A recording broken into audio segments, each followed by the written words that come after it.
Në përvjetorin e 26 të masakrës së familjes Vesa dhe vrasjes së shqiptarëve të tjerë në lagjen e parë të Gjakovës, përfaqësues të subjekteve politike bën homazhe për të nderuar viktimat e ekzekutuara mizërisht nga forca serbe në prillin e vitit 1999, 21 antar të familjeve Vesa, Hoxha Haxhi Avdia, Caka Gashi dhe Nuçi, u vranë dhe u dogjën duke u shkrirë në flakët që u bën dëshmi e gjenocidit serb. Mimoza Kusari Lila nga subjekti politik Alternativa tha se gjithmonë duhet kërkuar drejtësi për krimin e dyfisht që ndodhi në këto familje.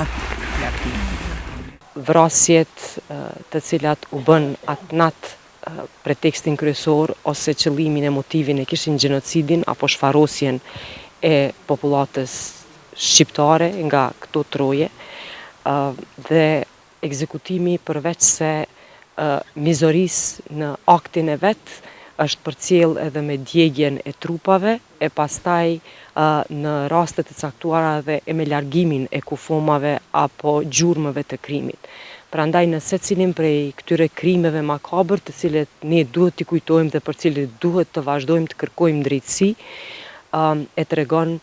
krimin e dyfisht. Ndërkaq i pari i lidhjes demokratike të Kosovës në Gjakov, Shefqet Shehu tha se shpirtat e këtyre njerëzve u bën dritë për ne, për liri e për pavarësi. Ne sot ndërgojmë familjet në të cilat ka ndodhur një masakër e paparë më herët. Saktësisht është 26 vjetori i masakrës që ka ndodhur në familjen Vesa, me qersat të ishin edhe shumë miqe familjar dhe të afërm të tjerë të kësaj familje të çmuar. Dora e pushtetit okupues, dora e agresorit, bëri atë që nuk imagjinohej. Ai pretendoi që çdo gjë shqiptare, mirë po nga këto, ne mund të konstatojmë se shpirtat e këtyre njerëzve u bën dritë për ne, u bën dritë për lirinë, u bën dritë për pavarësinë, edhe ata janë vetë drita e Republikës. Kjo është një masakër makabre që duhet kujtuar gjithmonë, tha kryetari i lëvizjes vetëvendosje Qendra në Gjakov, Agon Batusha.